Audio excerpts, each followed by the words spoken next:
नमस्कार दोस्तों, आज के हमारे इस वीडियो में हम आपके लिए कार्तिक माह की रमा एकादशी की पौराणिक कथा लेकर आए हैं।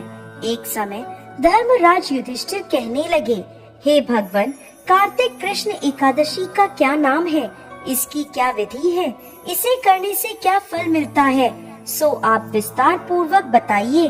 भगवान कृष्ण बोले, कार्तिक कृष्ण पक्ष की एकादशी का नाम रमा है। ये बड़े बड़े पापों का नाश करने वाली है। इसका महात्म्य मैं तुम्हें कहता हूँ, ध्यान पूर्वक सुनो। प्राचीन काल में मुचुकुंद नाम का एक राजा था। उसकी इंद्र के साथ मित्रता थी। यह राजा बहुत धर्मात्मा, विष्णु भक्त और न्याय के साथ राज्य करता था। उस राजा की एक कन्या थी जिसका नाम चंद्रभागा था। उस कन्या का विवाह चंद्रसेन के पुत्र शोभन के साथ हुआ था। एक समय जब शोभन ससुराल आया, उन्हीं दिनों पुण्यदायिनी रमा एकादशी भी आने वाली थी। जब व्रत का दिन समीप आ गया तो चंद्रभागा के मन में अत्यंत सोच उत्पन्न हुआ कि मेरे पति बहुत दुर्बल हैं, वो एकादशी का व्रत नहीं कर पाएंगे और मेरे पिता की आज्ञा अति कठोर है। यह बात जब उसने शोभन को बताई तो शोभन को अत्यंत चिंता हुई और अपनी पत्नी से कहने लगा, अब क्या करना चाहिए, मैं किसी प्रकार भी भूख सहन नहीं कर सकूंगा। ऐसा उपाय बताओ कि जिससे मेरे प्राण बच सकें, अन्यथा मेरे प्राण अवश्य चले जाएंगे। चंद्रभागा कहने लगी, हे स्वामी, मेरे पिता के राज्य में एकादशी के दिन कोई भी भोजन नहीं करता। यहाँ तक कि पशु पक्षी भी अन्न जल आदि ग्रहण नहीं कर सकते। फिर मनुष्य का तो कहना ही क्या है। यदि आप भोजन करना चाहते हैं तो किसी दूसरे स्थान पर चले जाइए, क्योंकि यदि आप यहाँ रहेंगे तो आपको अवश्य ही व्रत करना होगा। ऐसा सुनकर शोभन कहने लगा, मैं अवश्य व्रत करूँगा, जो भाग्य में होगा वो हो जाएगा। इस प्रकार से विचार कर शोभन ने व्रत रख लिया और वो भूख और प्यास से परेशान होने लगा। जब सूर्य नारायण अस्त हो गए और रात्रि के जागरण का समय आया, वो समय शोभन के लिए अत्यंत दुखदाई हुआ। प्रातः काल होते होते शोभन के प्राण निकल गए। शोभन की मृत्यु के बाद चंद्रभागा अपने पिता के घर में ही रहने लगी। रमा एकादशी के प्रभाव से शोभन को मंदराचल पर्वत पर धन धान्य से युक्त तथा शत्रुओं से रहित एक सुंदर देवपुर प्राप्त हुआ। यह अत्यंत सुंदर रत्न और मणियों से जड़ित स्वर्ण से निर्मित था।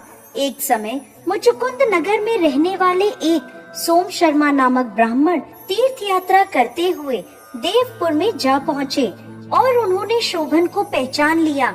शोभन भी उन्हें पहचान कर उनके पास आया और प्रणाम कर बोला, हे ब्राह्मण, राजा मुचुकुंद और मेरी पत्नी कुशल हैं? तो ब्राह्मण बोले, जी हाँ, नगर में सब प्रकार से कुशलता है, परंतु हे राजन, हमें आश्चर्य हो रहा है। आप अपना वृत्तांत कहिए। ऐसा सुंदर नगर जो ना कभी देखा ना सुना, आपको कैसे प्राप्त हुआ? शोभन ने कहा, मैंने इस व्रत को श्रद्धा रहित होकर किया है, अतः ये सब अस्थिर है। यदि आप मुचुकुंद की कन्या चंद्रभागा को यह सब वृत्तांत कहें तो ये नगर स्थिर हो सकता है। ये सुनकर ब्राह्मण ने अपने नगर लौटकर चंद्रभागा को सारा वृत्तांत कह सुनाया। ब्राह्मण के वचन सुनकर चंद्रभागा बहुत प्रसन्न हुई और बोली, यह सब बातें आपने प्रत्यक्ष देखी हैं या स्वप्न की बातें कर रहे हैं?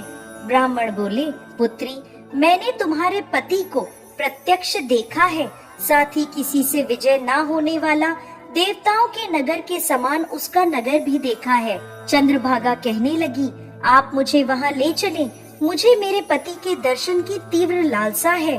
तब वह ब्राह्मण सोम शर्मा चंद्रभागा को लेकर मंदराचल पर्वत के समीप वामदेव ऋषि के आश्रम पर गए। वामदेव जी ने सारी बात सुनकर वेद मंत्रों के उच्चारण से चंद्रभागा का अभिषेक कर दिया।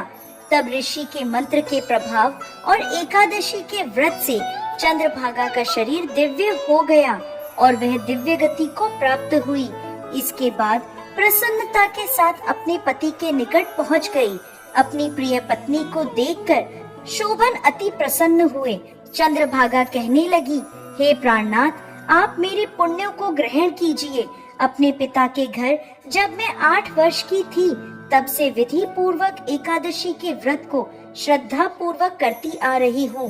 इस पुण्य के प्रताप से आपका नगर स्थिर हो जाएगा तथा समस्त कर्मों से युक्त होकर प्रलय के अंत तक रहेगा। इसके बाद वह दोनों आनंद पूर्वक अपने देवपुर में रहने लगे। आगे भगवान श्री कृष्ण कहते हैं, हे राजन, मैंने आपको रमा एकादशी का महात्म्य कहा है। जो मनुष्य इस व्रत को करते हैं, उनके ब्रह्म हत्या समस्त पाप नष्ट हो जाते हैं। जो मनुष्य इस महात्म्य को पढ़ते अथवा सुनते हैं, वे समस्त पापों से छुटकारा पाकर विष्णु लोक को प्राप्त होते हैं। जय श्री हरि विष्णु।